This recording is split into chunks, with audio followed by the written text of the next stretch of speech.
If you're someone who needs coffee every single day, multiple times a day in order to function, you don't have a caffeine problem. What you likely have is actually a nervous system issue. So let me explain what is actually happening. Early in the morning, your body naturally produces cortisol, okay? It's highest or supposed to be highest in the morning, and that's what makes you feel energized. It makes you want to get out of bed. It gives you this motivation, this drive for you to go about your day and have a successful, productive morning and afternoon. And it's also kind of like your body's built-in alarm system. So if you are someone who wakes up without an alarm, even if it is in that 2 to 4 a.m. window when your cortisol is dysregulated and your nervous system's out of whack, again, that's thanks to cortisol because it is an alarm system for you. So, what happens when your nervous system gets dysregulated from chronic stress, burnout, even trauma for months, years, even decades, is your cortisol rhythm gets flipped.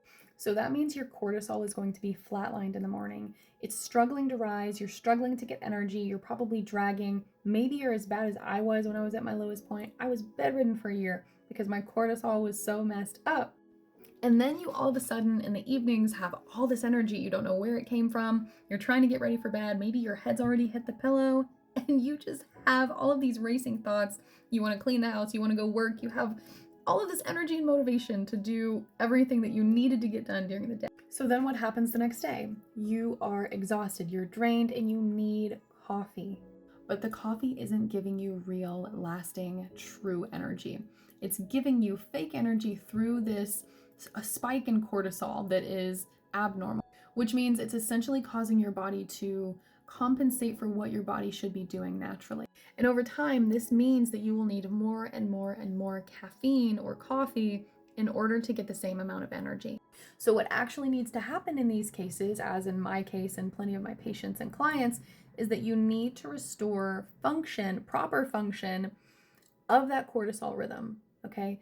And you can do that through regulating your nervous system and some other routes, but one of the easiest, simplest things you can do is starting to practice nervous system regulation techniques. And then the coffee becomes optional and you're not having to drink multiple cups of coffee all day long just to stay awake through another meeting. So if you are someone who is running off of coffee and anxiety instead of real energy, my name is Dr. Mackenzie and this is what I specialize in. I help women get to the root cause of their burnout, fix it, and regain their energy and get their life back.